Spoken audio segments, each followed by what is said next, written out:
ಶುಭೋದಯ Karnataka. Welcome to H D traveller YouTube channel. H D traveller YouTube ಚಾನಲ್ಗೆ ಸ್ವಾಗತ ಸುಸ್ವಾಗತ.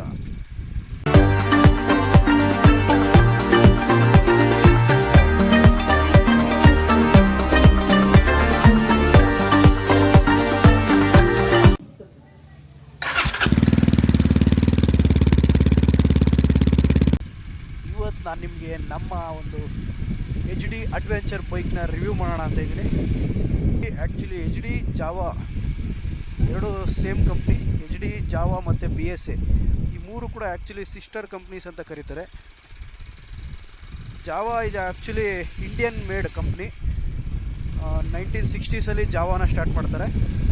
ನಮ್ಮ ಎಚ್ ಡಿನ 1969 ಅಥವಾ 1970s ಎಚ್ ಡಿ ಅಡ್ವೆಂಚರ್ನ ಲಾಂಚ್ ಮಾಡ್ತಾರೆ. Actually H D company launch ಮಾಡ್ತಾರೆ. ನನ್ನ ಹತ್ರ ಇರೋದು H D adventure all new 2025 model with 334cc liquid cooled single cylinder 4-stroke engine.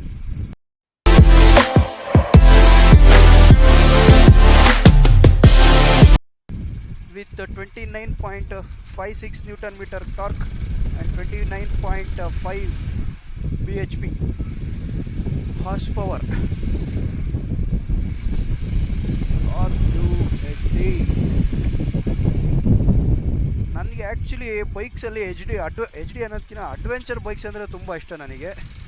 So ನಾನು ಅಡ್ವೆಂಚರ್ ಬೈಕ್ಸ್ನೇ ಜಾಸ್ತಿ ಪ್ರಿಫರ್ ಮಾಡ್ತಾ ಇದ್ದು. ಯಾಕೆ ಅಂದರೆ ಈ ಥರ ಹಂಸಲ್ಲಾಗಲಿ ಇಲ್ಲ ನಮ್ಮ ಇಂಡಿಯನ್ ರೋಡ್ಸಲ್ಲಿ ಯಾವಾಗ ಸ್ಪೀಡ್ ಬ್ರೇಕರ್ ಬರುತ್ತೋ, ಯಾವಾಗ ರೋಡ್ ಕರೆಕ್ಟಾಗಿರುತ್ತೋ, ಯಾವ ಹೈವೇನಲ್ಲಿ ಎಲ್ಲೆಲ್ಲಿ ತಗ್ಗುಗಳು ಬಿದ್ದು ಪ್ಯಾಚುಗಳು ಹಾಕಿರ್ತಾರೋ ಗೊತ್ತಾಗಲ್ಲ. ಸೊ ಅದಕ್ಕೆ ಅಡ್ವೆಂಚರ್ ಆದರೆ ಒಂದು ಚಿಕ್ಕ ಅಥವಾ ಪ್ಯಾಚಸಲ್ಲಿ ಜಾಸ್ತಿ ಎತ್ತಾಕಲ್ಲ, ಸಡನ್ನಾಗಿ ಸ್ಪೀಡ್ ಬ್ರೇಕರ್ ಬಂದ್ರೂ ಹಾರಿಸ್ಬಿಡ್ಬೋದು ಅನ್ನೋ ಒಂದು ಕಾರಣಕ್ಕೆ ನನಗೆ ಅಡ್ವೆಂಚರ್ ಬೈಕ್ಸ್ ಅಂದರೆ ಇಷ್ಟ. ಸೊ ನಾನು ಎಕ್ಸ್ಪಲ್ಸ್ನ ತೊಗೋಬೇಕು ಅಂತ ಫಿಕ್ಸ್ ಆಗಿದೆ. ಬಟ್ ನಮ್ಮ ಮನೆಯಲ್ಲಿ ಎಕ್ಸ್ಪಲ್ಸ್ ಯಾಕೋ ಇಷ್ಟ ಆಗಿಲ್ಲ, ಬೇಡ ಅಂದರು. ಅದಕ್ಕೆ ನಾನೇನು ಮಾಡಿದೆ, ಎಕ್ಸ್ಪಲ್ಸ್ ಇಲ್ಲ ಅಂದರೆ ನಮ್ಮ ಬಜೆಟ್ಗೆ ಸರಿ ಹೋಗೋಂಥ ನೆಕ್ಸ್ಟ್ ಬೈಕ್ ಬಂತು ಎಚ್ ಡಿ. ಯಾಕೆಂದರೆ ಹಿಮಾಲಯನ್ 411 ನಾನು ತೊಗೊಳ್ಳೋ ಅಷ್ಟೊತ್ತಿಗೆ ಕ್ಲೋಸ್ ಮಾಡಾಕಿದ್ರು, ಫಸ್ಟ್ ಹ್ಯಾಂಡ್ ಸಿಗ್ತಾ ಇರಲಿಲ್ಲ. ಸೊ ಅದಕ್ಕೆ ನಾನೇನು ಮಾಡಿದೆ, ಸರಿ ಎಚ್ ಡಿ ಹೊಸ್ದಾಗಿ ಬಿಟ್ಟಿದ್ದಾರೆ 2025 ಮಾಡಲು ಅಂತ ಶೋರೂಮ್ಗೆ ಹೋದೆ. ಶೋರೂಮಲ್ಲಿ ಟೆಸ್ಟ್ ಡ್ರೈವ್ ಕೊಟ್ಟರು. ಬಟ್ ಹೊಸ ಬೈಕ್ ಕೊಟ್ಟಿಲ್ಲ, ಹಳೆ ಬೈಕೆ ಕೊಟ್ಟಿಲ್ಲ. ಹಳೆ ಬೈಕೆ ಓಕೆ, ಓಡ್ಸೋಕ್ಕೆ ಚೆನ್ನಾಗಿದೆ ಅನ್ನಿಸ್ತು ನನಗೆ. ಅದಕ್ಕೆ ಅವತ್ತೇ ಅಡ್ವಾನ್ಸ್ ಕೊಟ್ಟು ಮಾಡಿ ಈ ಬೈಕ್ನ ಎತ್ತಾಕೊಂಡು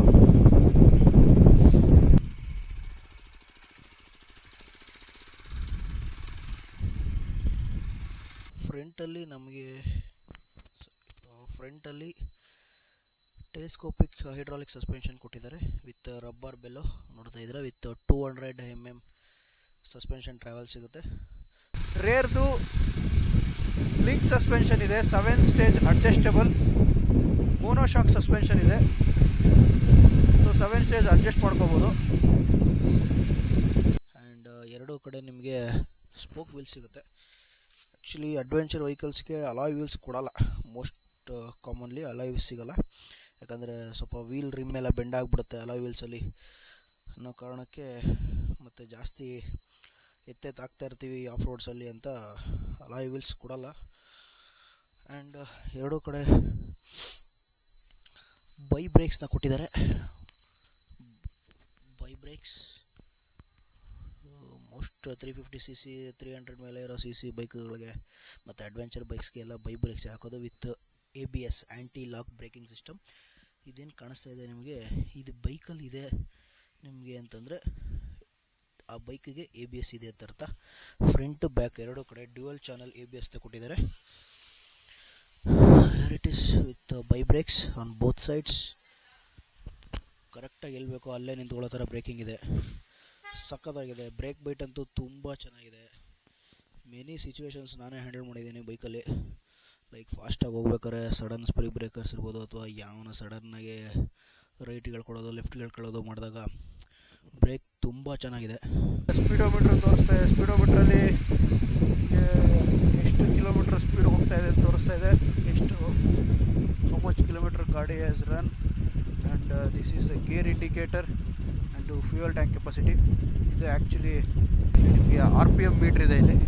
ಆ್ಯಂಡ್ ದಿಸ್ HD ಲೋಗೋ. ಇಲ್ಲಿ ನೀವು ನಿಮ್ಮ ಮೊಬೈಲ್ಗೆ ಬೈಕ್ನ ಕನೆಕ್ಟ್ ಮಾಡಿಕೊಂಡ್ರೆ ಇಲ್ಲಿ ಮ್ಯಾಪ್ ತೋರಿಸುತ್ತೆ. ಮ್ಯಾಪ್ ಅಂದರೆ ಫುಲ್ಲು ಗೂಗಲ್ ಮ್ಯಾಪ್ ಹೆಂಗೆ ತೋರಿಸುತ್ತೋ ಆ ಥರ ಇಲ್ಲ, ಜಸ್ಟ್ ಆರೋ marks, turn right, turn left, ಅಥವಾ ಇಷ್ಟು ಕಿಲೋಮೀಟ್ರ್ ಸ್ಟ್ರೈಟ್ ಹೋಗಿ ಮತ್ತು ಎಷ್ಟು ಕಿಲೋಮೀಟರ್ಸ್ ಇನ್ನೂ ಡಿಸ್ಟೆನ್ಸ್ ಇದೆ ಆ ಥರ ತೋರಿಸುತ್ತೆ. ಬ್ಲೂಟೂತು ಇಲ್ಲಿ ಇದು ಬ್ಲೂ ಕಲರ್ ತೋರಿಸುತ್ತೆ ನಿಮ್ಮ ಫೋನ್ ಕನೆಕ್ಟ್ ಆದರೆ. This is traction control. Traction control ಅಂತಂದರೆ ಹಿಂದ್ಗಡೆ ರೇರ್ ವೀಲ್ ಈ ಥರ ಹಲ್ಲಾಡಲ್ಲ ಜಾಸ್ತಿ, ಅಥವಾ ಯಾವುದನ್ನ ವ್ಯಾಬಲ್ ಆಗ್ತಾ ಇದೆಯಾ, ಅಲ್ಲಾಡ್ತಾ ಇದೆಯಾ ಜಾಸ್ತಿ ಅನ್ನೋದ್ರ ಬಗ್ಗೆ ಟ್ರ್ಯಾಕ್ಷನ್ ಕಂಟ್ರೋಲ್ ಇಂಡಿಕೇಟ್ ಮಾಡುತ್ತೆ. That's about speedometer. ಆ್ಯಂಡ್ ನಿಮಗೆ ಇಲ್ಲಿ ಕರೆಕ್ಟಾಗಿ ತೋರಿಸ್ಬೇಕು ಅಂದರೆ ಇಲ್ಲಿ ಇಂಡಿಕೇಟರ್ ಇದೆ, ನ್ಯೂಟ್ರಲ್ ಇದೆ, ಹೆಡ್ಲೈಟ್ ಹೈ ಬೀಮ್ ಆನ್ ಆಗುತ್ತೆ, ಇಂಡಿಕೇಟರ್ ಸ್ವಿಚ್ ಇದೆ, ಇಲ್ಲಿ ABS ತೋರಿಸುತ್ತೆ.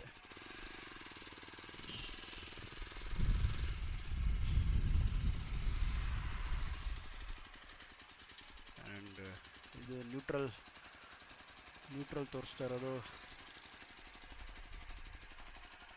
ಇಲ್ಲಿ ನ್ಯೂಟ್ರಲ್ ಇದೆ, ಇದು ಇಂಡಿಕೇಟರ್ ತೋರಿಸ್ತಾ ಇದೆ. ಇದು ಆ್ಯಕ್ಚುಲಿ ಹೈ ಬೀಮ್.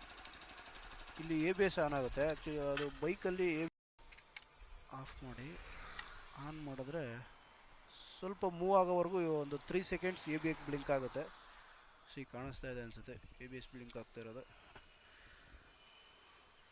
ಅದು ಬಿಟ್ಟರೆ ಫ್ಯೂಯಲ್ ಏನಾದರೂ ಖಾಲಿ ಆದರೆ ಇದರಲ್ಲಿ ಒಂದೇ ಒಂದು ಪಾಯಿಂಟ್ ಮಾತ್ರ ಇದೆ, ಅಂತಂದರೆ ದಟ್ ಶೋಸ್ ರಿಸರ್ವಲ್ಲಿದೆ ಗಾಡಿ ಅಂತ.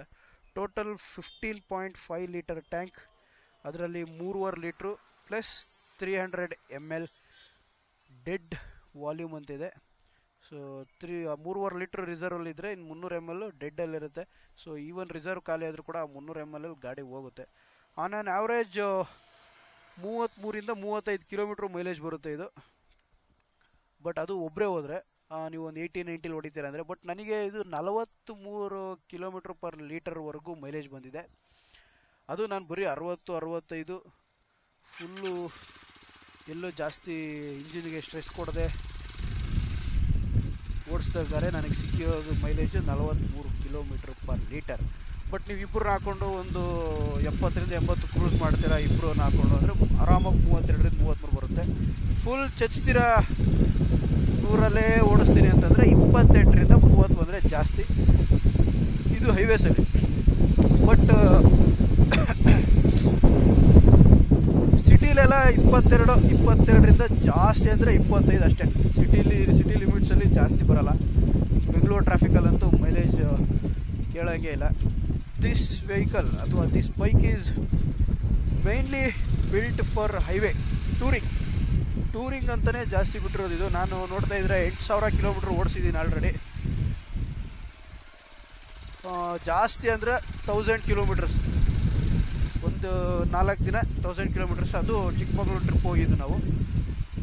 ಸೊ ಅದು ಬಿಟ್ಟರೆ ಇನ್ನು ಜಾಸ್ತಿ ಅಂದರೆ ನಾನು ನನ್ನ ಕಾಲೇಜ್ ಹಾಸ್ಪಿಟ್ಲಿಂದ ಮನೆಗೆ ಬರೋಕ್ಕೆ ಅಂತ 120 ಕಿಲೋಮೀಟರ್ಸ್ ಆಗುತ್ತೆ ನಮ್ಮ ಹಾಸ್ಪಿಟ್ಲಿಂದ. ಸೊ ಅದು ಅಷ್ಟೇ ಜಾಸ್ತಿ ನಾನು ಲಾಂಗ್ ಡ್ರೈವ್ ಅಂತ ಓಡಿಸಿರೋದು. But okay highway. ಅದು ಬಿಟ್ಟರೆ ಟ್ರಿಪ್ ಹೋಗಿದ್ವಿ, ಅದು ಓಡಿಸಿದ್ವಿ. ಸೊ ಇದು ಆ್ಯಕ್ಚುಲಿ ಮುಂದ್ಗಡೆ LED ಹೆಡ್ಲ್ಯಾಂಪ್ ಸಿಗುತ್ತೆ, ಹೈ ಬೀಮ್, ಲೋ ಬೀಮ್, ಮತ್ತು ಎಕ್ಸ್ಟ್ರಾ ಒಂದು ಫಾಗ್ ಲ್ಯಾಂಪ್ ಥರ ಕೊಟ್ಟಿದ್ದಾರೆ. ಅದು ಆ್ಯಕ್ಚುಲಿ ಹಾಕಿದ್ರೆ ಸೀದಾ ಮುಖಕ್ಕೆ ಹೊಡೆಯುತ್ತೆ ಅದು ಎದುರುಗಡೆ ಬರೋರಿಗೆ. ಬಟ್ ಎಕ್ಸ್ಟ್ರಾ ಲೈಟ್ಸ್ ಬೇಕಾಗಿಲ್ಲ. ನಾನು ಹಾಕ್ಸಿದ್ದೀನಿ, ಬಟ್ ಎಕ್ಸ್ಟ್ರಾ ಲೈಟ್ಸ್ ಬೇಕಾಗಿಲ್ಲ. ಇದು ನಾನು ಒಂದು ಸರಿ ತೊಗೊಂಡು ಹೋಗಿದ್ದೀನಿ ಲಾಂಗ್ ಡ್ರೈವ್. ಕರೆಕ್ಟು ಒಂದು ಲಾಂಗ್ ಡ್ರೈವ್ ಹೋಗಿದೆ ನಾನು ನೈಟಲ್ಲಿ. ಸ್ವಲ್ಪ ಅರೌಂಡ್ 250 ಕಿಲೋಮೀಟರ್ಸ್ ಹೋಗಿದೆ. ಅಲ್ಲಿ ಫುಲ್ ನೈಟ್ ಡ್ರೈವ್ ಅಲ್ಲ, ಬಟ್ ಹೋಗ್ಬೇಕಾದ್ರೆ ನಾವು ರೀಚ್ ಆಗೋ ಪ್ಲೇಸ್ ಅಷ್ಟೊತ್ತಿಗೆ ನೈಟ್ ಆಗೋಗಿತ್ತು. ಸೊ ಅಲ್ಲಿ ನಾವು ಆರಾಮಾಗಿ ಸಾಕಾಯಿತು ನಮಗೆ ಇದು ಲೈಟು. ಏನು ಬೇಕಾದಿಸ್ತಾನಿಲ್ಲ. ಹೈ ಬೀಮು ಹಾಕ್ಕೊಂಬಿಟ್ರೆ full light, road full light ಆಗುತ್ತೆ. ಸೊ ಎಕ್ಸ್ಟ್ರಾ ಲೈಟ್ ಅವಶ್ಯಕತೆ ಇಲ್ಲ, ಬಟ್ ಬೇಕು ಅಂದರೆ ಹಾಕ್ಸ್ಕೋಬೋದು. 80 ವ್ಯಾಟ್ಸ್ ಏನೋ ಇದೆ ಹೆಡ್ಲೈಟು. ಇಟ್ಸ್ ಎನಫ್ ಅಂತ ನನಗನ್ನಿಸ್ತು. ಬಟ್ ಯಾವುದಕ್ಕೂ ನೈಟಲ್ಲಿ ಇನ್ನೂ ಸ್ವಲ್ಪ ಬೇಕು ಅಂತ ನಾನು ಹಾಕ್ಸ್ಕೊಂಡೆ. ಬಟ್ ಹಾಕ್ಸ್ಕೊಂಡ್ಮೇಲೆ ಹೆಡ್ಲೈಟು ಕೆಪಾಸಿಟಿ ಕಮ್ಮಿ ಆಗ್ಬಿಟ್ಟಿದೆ. ಆ್ಯಂಡ್ ಸಸ್ಪೆನ್ಷನ್ ಫುಲ್ ಸ್ಮೂತ್ ಇಲ್ಲ ಅಂದರೂ ಆರಾಮಾಗಿ ಓಕೆ. ನಮಗೆ ಕೂತ್ಕೊಂಡು ಓಡಿಸೋರಿಗೆ ಅಷ್ಟು ತಗ್ಗುಗಳು, ಸ್ಪೀಡ್ ಬ್ರೇಕರ್ಗಳು, ಒಂದು 30 km/h ಸ್ಪೀಡಲ್ಲಿ ನೀವು ಹತ್ತಿಸ್ತೀರ ಸ್ಪೀಡ್ ಬ್ರೇಕರ್ನ ಅಂತಂದರೆ ಗೊತ್ತೇ ಆಗಲ್ಲ ಆ್ಯಕ್ಚುಲಿ. ಬಟ್ ಹಿಂದ್ಗಡೆ ಕೂತಿರೋನಿಗೆ ಫುಲ್ ಫೀಲ್ ಆಗುತ್ತೆ, ಹಿಂದ್ಗಡೆ ಇರೋರಿಗೆ ಕಂಪ್ಲೀಟ್ ಎಫೆಕ್ಟ್ ಬೀಳುತ್ತೆ ಇದ್ರದ್ದು. ಬಟ್ ನಮಗೇನು ಅಷ್ಟು ಫೀಲ್ ಆಗಲ್ಲ. ಓಡಿಸೋರಿಗೆ ಜಾಸ್ತಿ ಸಸ್ಪೆನ್ಷನ್ ಆಗಲಿ, ತಗ್ಗು ಆಗಲಿ, ಇಲ್ಲ ರೋಡು ಪ್ಯಾಚಸ್ ಇದ್ರೂ ಅಷ್ಟು ಫೀಲ್ ಆಗಲ್ಲ. ಹಿಂದೆ ಕೂತೋರಿಗೆ ಜಾಸ್ತಿ ಎಫೆಕ್ಟ್ ಬೀಳುತ್ತೆ. ಆ್ಯಂಡ್ ಸ್ಪೀಡ್ ನಾನು ಇದರಲ್ಲಿ ಟಾಪ್ ಸ್ಪೀಡ್ 135 km/h ಓಡಿಸಿದ್ದೀನಿ ಟಾಪ್ ಸ್ಪೀಡು. ಬಟ್ ಅವ್ರು ಕ್ಲೈಮ್ ಮಾಡಿರೋದು 140 ಹೋಗುತ್ತೆ ಆರಾಮಾಗಿ ಅಂತ. ನನ್ನ ವೆಯ್ಟ್ಗೆ ಅದು ನಾನು ಇನ್ನೂ ಹೋಗ್ತಾಯಿತ್ತು. ಬಟ್ ನಾನೇ ಸ್ಲೋ ಮಾಡ್ಕೊಂಡೆ, ಯಾಕಂದರೆ ಹೈವೇ ಅದು ರೋಡು ಸ್ವಲ್ಪ ಪ್ಯಾಚಸ್ ಎಲ್ಲ ಇತ್ತು. ಸೊ ಯಾಕೆ ಅಂತ ನಾನೇ ಫುಲ್ ಮಾಡಲಿಲ್ಲ. That's about all new HD adventure. ಇದು ಆ್ಯಕ್ಚುಲಿ ಟೂರರ್, ನಿಮಗೆ ಜಾಸ್ತಿ ಟೂರ್ ಮಾಡ್ತೀವಿ ಅಂತಂದರೆ ಇಟ್ಸ್ ಒಳ್ಳೆ ಚಾಯ್ಸ್ ಇದು. ಬಟ್ ಟೂರ್ ಬಿಟ್ಟು ನನಗೆ ಸಿಟಿ ಒಳಗಡೆ ಬೇಕು ಅಂತಂದರೆ ಸ್ವಲ್ಪ ಕಷ್ಟ, ಯಾಕಂದರೆ ವೆಯ್ಟು ಇದು 90% ಫ್ಯೂಯಲ್ ಇದ್ದಾಗ ಟೋಟಲ್ ವೆಯ್ಟ್ 212 kgs ಬರುತ್ತೆ ಕರ್ಬ್ ವೆಯ್ಟ್ ನಿಮಗೆ. ವಿತ್ ದಿಸ್ ಫ್ರಂಟ್ ಗೇಜು ಸೇರಿಸಿ 212 kgs ಬರುತ್ತೆ. ಫುಲ್ ಟ್ಯಾಂಕಲ್ಲಿ 217 kgs ಬರುತ್ತೆ. ಸೊ ವೆಯ್ಟು ಕೂಡ ಮ್ಯಾಟ್ರ್ ಆಗುತ್ತೆ. ಒಂದ್ಸರಿ ಬಿದ್ದರೆ, ನಾರ್ಮಲ್ ರೋಡ್ಸಲ್ಲಿ ಬಿದ್ದರೆ ಎತ್ಬಿಡ್ಬೋದು, ಎಲ್ಲನ ಇಳಿಜಾರು ಆ ಥರ, ಅಥವಾ ನೀವು ಆಫ್ ರೋಡಿಂಗ್ ಹೋಗ್ಬೇಕಾದ್ರೆ ಬಿದ್ದರೆ ಎತ್ತಕ್ಕೆ ಇಬ್ಬರು ಬೇಕೇ ಬೇಕು, ಯಾಕಂದರೆ ನಮಗೂ ಗ್ರಿಪ್ ಇರಲ್ಲ first of all. Weight factor ಬಿಟ್ಟರೆ ಮೈಲೇಜು ಆರಾಮಾಗಿ ಕೊಡುತ್ತೆ. ನೀವು ರೆಗ್ಯುಲರಾಗಿ ಓಡಿಸ್ಕೊಂಡು ರೆಗ್ಯುಲರಾಗಿ ಸರ್ವಿಸ್ ಮಾಡಿಸ್ಕೊಂಡ್ರೆ ಆರಾಮಾಗಿ 33 35 ಈಸಿಯಾಗಿ ಸಿಗುತ್ತೆ. ಬಟ್ ಅದೇ ಸಿಟಿ ಲಿಮಿಟ್ಸಲ್ಲಿ ಕಮ್ಮಿನೇ. ಅದು ಮೈಲೇಜ್ ವಿಷಯಕ್ಕೆ ಬಂದರೆ ಇನ್ನು ಹೆಡ್ಲೈನ್ ಆಯಿತು. ಕಂಫರ್ಟ್ ಬಗ್ಗೆ ಹೇಳಬೇಕು ಅಂತಂದರೆ ಓಕೆ, ಆರಾಮಾಗಿ ನೀವು 2 ಅವರ್ 2ರಿಂದ 3 ಅವರ್ ಕಂಟಿನ್ಯೂಸ್ ಓಡಿಸ್ಬೋದು, ಯಾವುದೇ ತೊಂದರೆ ಇಲ್ಲದೆ. ಹಂಗೂ ಬೇಕಾದ್ರೆ ಪುಲ್ ಮಾಡ್ಬೋದು ಅದಾದಮೇಲೂ ಕೂಡ. ಯಾಕಂದರೆ 3 ಅವರ್ ಓಡಿಸಿದ್ರೆ ಕಂಟಿನ್ಯೂಸ್ ಅಂದರೆ ಆಮೇಲೆ ಒಂಚೂರು ಹಾರ್ಡ್ ಅನಿಸುತ್ತೆ ಸೀಟ್ ಸ್ವಲ್ಪ. ಹಿಂದೆ ಪಿಲಿಯನ್ಗೆ ಆ್ಯಕ್ಚುಲಿ ಸೀಟ್ ಸ್ವಲ್ಪ ಸಾಫ್ಟ್ ಇದೆ, ಆರಾಮಾಗಿ ಕೂತ್ಕೋಬೋದು ಅವರು. ಮತ್ತು ಹಿಂದೆ ಲಗೇಜ್ ಕ್ಯಾರಿಯರ್ ಎಕ್ಸ್ಟ್ರಾ ಇರೋದ್ರಿಂದ ಲಗೇಜ್ ಎಲ್ಲ ಅದ್ರ ಮೇಲೆ ಕೂತ್ಕೊಳ್ಳುತ್ತೆ. ಸೊ ಅವ್ರಿಗೆ ವೆಯ್ಟ್ ಏನು ಫೀಲ್ ಆಗೋಲ್ಲ, ಆರಾಮಾಗಿ ಇಬ್ಬರು ಟ್ರಿಪ್ ಹೋಗ್ಬೋದು. ನಾವು ಬಂದಿದ್ದೀವಿ ಆಲ್ರೆಡಿ, ಈಸಿಯಾಗಿ ಇಬ್ಬರದು ಲಗೇಜ್ ಹಾಕ್ಕೊಂಡು ಹೋಗ್ಬಿಟ್ಟು ಬರ್ಬೋದು ಟ್ರಿಪ್ಪಿಗೆ. ಆ್ಯಂಡ್ ಆಫ್ ರೋಡಿಂಗು ನಾನು ಚಿಕ್ಕಮಗಳೂರಲ್ಲಿ ಹೋದಾಗ ಸೂರ್ಯಮನೆ ಫಾಲ್ಸ್ಗೆ ಹೋಗೋ ರೋಡಲ್ಲಿ ಒಂದು ಆವ್ರೇಜ್ ಆಫ್ ರೋಡಿಂಗ್ ಇದೆ. ಫುಲ್ ಇಲ್ಲ ಅಂದರೂ ಒಂದು 5 kilometers ಆಫ್ ರೋಡಿಂಗ್ ಇದೆ. 5 ಬರಲ್ಲ, 5ಗಿನ್ನ ಕಮ್ಮಿನೇ ಆಫ್ ರೋಡಿಂಗ್ ಇದೆ. ಆ್ಯಕ್ಚುಲಿ ಹೇಳೋಕ್ಕಾಗಲ್ಲ, ಆಫ್ ರೋಡಿಂಗ್ ಆ್ಯಕ್ಚುಲಿ ಚೆನ್ನಾಗಿದೆ. ಇದು ವೀಲು ಈ ಸ್ವಲ್ಪ ಕೆಸರಿದ್ದರೆ ವೀಲು ನಿಮಗೆ ಜಾರುತ್ತೆ, ಬಿಟ್ಟರೆ ಜಾಸ್ತಿ ತೊಂದರೆ ಏನಾಗಲ್ಲ. ಮತ್ತು ನೀರಲ್ಲೆಲ್ಲ ಹೋದರೆ ಹಿಂದ್ಗಡೆ ವೀಲ್ ಸಿಡಿಯುತ್ತೆ. ಒಂದು ಟೈರ್ ಹಗ್ಗರ್ ಹಾಕ್ಸ್ಕೊಂಡ್ರೆ ಭಾಳ ಒಳ್ಳೆಯದು. ಇಲ್ಲಾಂದರೆ ಹಿಂದೆ ಕೂತಿರೋರು ಬ್ಯಾಗ್ಗೆ ಇಲ್ಲ ಹಿಂದೆ ಕೂತಿರೋ ಶರ್ಟ್ಗೆ ನೀರು ಎಗರುತ್ತೆ. ಫುಲ್ ಹಿಂದೆ ಸೀಟು ಎಡ್ಜ್ವರೆಗೂ ನೀರು ಸಿಡಿಯುತ್ತೆ. ಸೊ ಅದಕ್ಕೆ ಒಂದು ಟೈರ್ ಹಗ್ಗರ್ ಹಾಕ್ಸ್ಕೊಂಡ್ರೆ ಒಳ್ಳೆಯದು. ಅದು ಬಿಟ್ಟರೆ ಆಫ್ ರೋಡಿಂಗ್ ಸಸ್ಪೆನ್ಷನ್ ಎಲ್ಲ ಚೆನ್ನಾಗಿದೆ. ಹೆಸರಲ್ಲಿ ಹಿಂದೆ ವೀಲ್ ಸ್ವಲ್ಪ ಜಾರುತ್ತೆ, ಆರಾಮಾಗಿ ಕಂಟ್ರೋಲ್ ಮಾಡ್ಬೋದು. ಸೊ ಸ್ಕಿಲ್ಸ್ ಇದ್ದರೆ ಆರಾಮಾಗಿ ಓಡಿಸ್ಕೋಬೋದು. ನಾವು ನಾರ್ಮಲ್ ಸ್ಕಿಲ್ಸ್ ನಮಗೆ, ಒಟ್ಟು ಓಡಿಸ್ತೀವಿ ಬೈಕ್ನ. ಆಫ್ ರೋಡಿಂಗ್ ಎಲ್ಲೂ ಬೀಳಿಸ್ಲಿಲ್ಲ. ಒಂದು ಆವ್ರೇಜ್ ಆಫ್ ರೋಡಿಂಗ್ ಇದೆ ಸೂರ್ಯಮನೆ ವಾಟರ್ ಫಾಲ್ಸಲ್ಲಿ. ಹತ್ಬೇಕಾದ್ರೆ ಆರಾಮಾಗಿ ಸ್ಲೋವಾಗಿ ಹತ್ಬಿಡ್ಬೋದು, ಇಳಿಬೇಕಾದ್ರೆ ಸ್ವಲ್ಪ ಸ್ಕಿಟ್ ಆಗುತ್ತೆ. ಸೊ ಅಲ್ಲೊಂದು ಚೂರು ನೋಡಿಕೊಂಡ್ರೆ easy to carry in off roads. ಅದು ವೆಯ್ಟ್ ಒಂದೇ ಮ್ಯಾಟ್ರು, ವೆಯ್ಟ್ ಫ್ಯಾಕ್ಟ್ರ್ ಬಿಟ್ಟರೆ ಇನ್ನು ಏನೂ ಇಲ್ಲ ಇದರಲ್ಲಿ. ಮತ್ತು ಹೈಟು, ಸೀಟ್ ಬಂದು 815 mm ಇದೆ ಸೀಟ್ ಹೈಟು.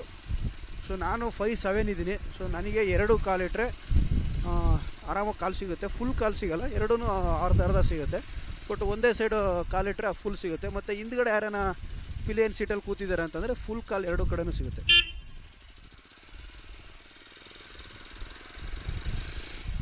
ಸೊ ನೀವು ಟೂರಿಂಗ್ಗೆ ಪ್ಲ್ಯಾನ್ ಮಾಡ್ತೀರಾ ಅಂತಂದರೆ ಕಮ್ಮಿ ರೇಟಲ್ಲಿ ಒಂದು 3 lakh ಒಳಗಡೆ ಸಿಗುತ್ತೆ.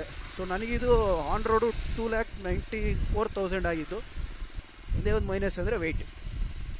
ನಾರ್ಮಲ್ ಒಂದು 6 feet ಇರೋರಿಗೆ, ದಪ್ಪ ಇರೋರಿಗೆ ಆರಾಮಾಗಿ ಕ್ಯಾರಿ ಮಾಡ್ಬೋದು ಬೈಕ್ನ. ಬಟ್ ನಾವು 5'7", 5'8" ಇರೋರು, ಒಂದು ರೇಂಜಿಗೆ ಬಾಡಿ ಇಟ್ಕೊಂಡಿರೋರು ಇದ್ದರೆ ಸ್ವಲ್ಪ ಎಲ್ಲನ ಹಳದಲ್ಲಿ ನಿಂತ್ಕೊಂಡ್ರೆ ಎಳೆಯೋಕ್ಕೆ ಎತ್ತೋಕ್ಕೆ ಕಷ್ಟ ಆಗುತ್ತೆ. ನಮ್ಮ ಮನೆ ರೋಡ್ ಈ ಲೆವೆಲ್ಗಿದೆ.